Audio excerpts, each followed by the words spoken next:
Homelessness has long been a developing lifestyle choice in Los Angeles and broader California overall, but the way things are going, it'll soon be state mandated, or at least the practical realities of actually owning a home there will be all but banned. Because even if you can afford a house in LA, you won't be able to insure it. And if you can't insure it, the bank won't lend to you to buy it, assuming you need to borrow, of course. Almost everyone does, but I guess the bright side is maybe that cardboard box down on Skid Row will soon be affordable in cash, once even the legacy hobos have had enough and move out. The latest development is State Farm is on the brink of financial insolvency in California. State Farm is one of a declining group of insurance companies still willing to cover homes in the Los Angeles area and the rest of that state, despite the risks and the all but impossible regulatory situation. In 2023, Allstate said any other state, actually, and quit offering new property insurance policies in California. Berkshire Hathaway's insurance arm just quit outright and canceled policies that same year, along with a few other smaller insurance companies. Likewise, State Farm isn't accepting new home or property insurance policies in California either. They quit that in 2023 too, but for now, they're at least trying to maintain the policies that they do have. After the massive costs of the recent LA fires, State Farm will have to raise premiums for their existing California home insurance policies, but of course, that decision isn't up to them or the financial reality. It's up to California state bureaucrats, which is why any company that can actually do math is packing up and moving out. The situation generally works like this. There is wildfire risk throughout California, but especially in LA, where it's particularly hot and dry and windy, and the state has mismanaged that risk, as we just watched with the failure to clear brush and the failure to deliver adequate water, among other problems. And in response to that poor risk management, insurance companies have to raise their rates because they're going to have to pay out because stuff is going to get destroyed because of that risk mismanagement. But the state of California doesn't just let them raise rates as the market reality requires. Instead, these companies must apply to and get permission from the state insurance commissioner. That's been the system since 1988 when California voters passed Proposition 103 to require it, meaning insurance policies and their costs are no longer market determined. They're determined by the subjective whims of what the insurance commissioner thinks is fair. The law is supposed to protect against arbitrary insurance costs. Ironically, that is exactly what it does. It makes them completely arbitrary, meaning non-viable for business, meaning business often just leaves, which is exactly what is happening. Another way of thinking about the situation is this. California has inherent wildfire risk. It's hot, it's dry, it's windy, it just does. That risk can never be eliminated. It can only be managed and hopefully reduced somewhat. But given that risk, there are two approaches to insurance. One, allow the insurance companies to compete freely to manage that risk and trust that the market competition will create the most efficiency and the lowest possible market viable costs for the consumer. Plus, there's the added benefit of dispersing that risk widely across many different competing insurers, so Californians don't depend on just a few giant companies. Or two, government intervention and price controls, for which California has opted, and guarantees that only a select few giant companies can possibly operate because only they have the massive resources necessary to handle the state's nearly impossible mandates. To that point, big insurance companies still operating in California often rely on a lot of tricks to make it possible, including raising rates in less regulated states to offset California losses, meaning low-cost Oklahoma homeowners, for example, are actually subsidizing California nonsense. But the problem is, unaffordable is still unaffordable, even if a giant insurance company can move some money around and survive unaffordable for a little bit longer.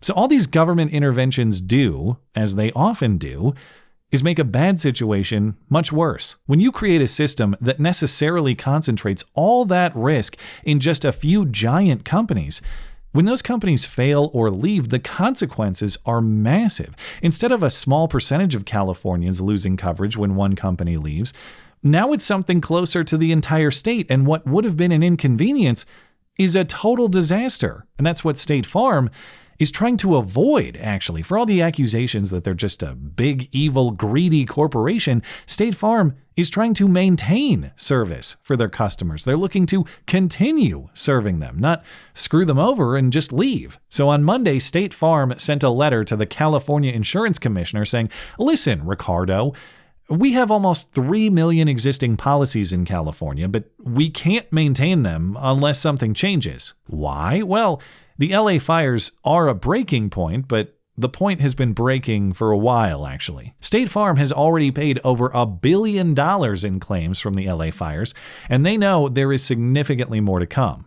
It's the costliest disaster in the history of the company. So the cost lately is massive, but the cost long-term has been similar. Operating in California over the last decade, State Farm says it has spent $1.26 for every dollar they've collected. It's been a $5 billion loss. So if State Farm is going to stick around in California and continue to serve the customers it still has, it's going to take a 22% rate increase for those customers. If it pleases the Crown, of course. The state insurance commissioner has not yet responded, but the consumer watchdog has to scold State Farm for their supposed greed. Quoted in the CNN coverage, the executive director of Consumer Watchdog, that's the organization name actually, Consumer Watchdog, the lady in charge, Carmen Balber, says shame on State Farm for trying to take advantage of a disaster to fill its bank accounts on the backs of recovering California homeowners. Yeah, they emptied their bank account paying recovering California homeowners, actually. And that bank account needs refilling because of California government mismanagement. It's wiser to be thankful there even are any bank accounts left in that state. That's a miracle. Because the way this lady is pushing it, there soon won't be. She appeared on CNN a few weeks ago, and it's always amazing how those who believe in this philosophy can't see the contradictions in their own premises. Oh, those insurance megacorpos are so evil and greedy, but also the government safety net is way worse. One of the consequences of insurance companies bailing from California is the state's insurance plan called FAIR has to pick them up. But FAIR is not fair. Their policies have higher premiums and they offer less coverage, which this watchdog lady acknowledges. About 4% of people in the state have moved to what we call our insurer of last resort, but now too many people are in it. It's called the FAIR plan, and that has lower benefits. It has lower coverage. People can expect to be repaid less from their FAIR plan policies often than traditional insurance. So the insurance companies are greedy while offering cheaper plans with more coverage than the state can do itself. What does that make the government?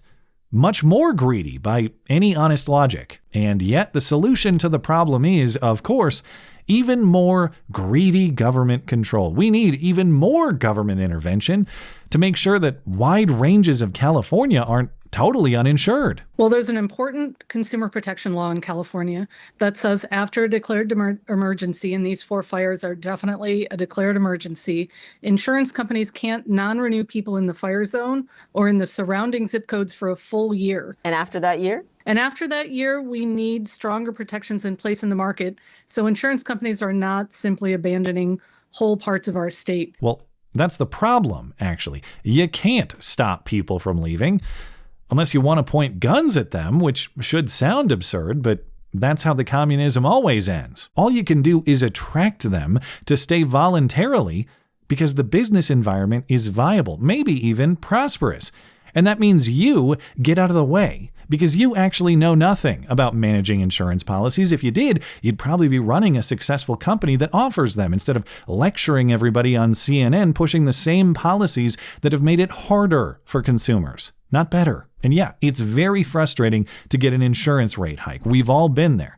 We've all seen everything hike in recent years, but at least in the market, you have options. You can say no. Those terms are not acceptable to me. I think I'll explore insuring my property through other means. When we give full control to the state to manage that instead, all the choice is lost. It's not just that the government controls the choice, it's that the choice actually leaves, and then all you have is government who, in this case and every other one, offers a worse product at a higher price. Because for the infinite prescription of ever more government to solve it, what has that philosophy brought California? Lower costs?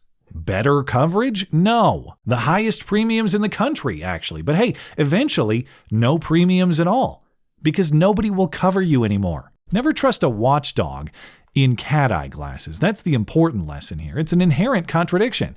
If they can't keep their household pets straight, they can't micromanage your life or an entire economy either. Thanks as always for listening and for supporting this channel. Always appreciate that thoughtful discussion down below, and especially over on X. That is at ML Christiansen. You're always welcome to coming out and chatting my live streams. Those are live on Wednesday and Sunday nights. Looking forward to it. Goodbye.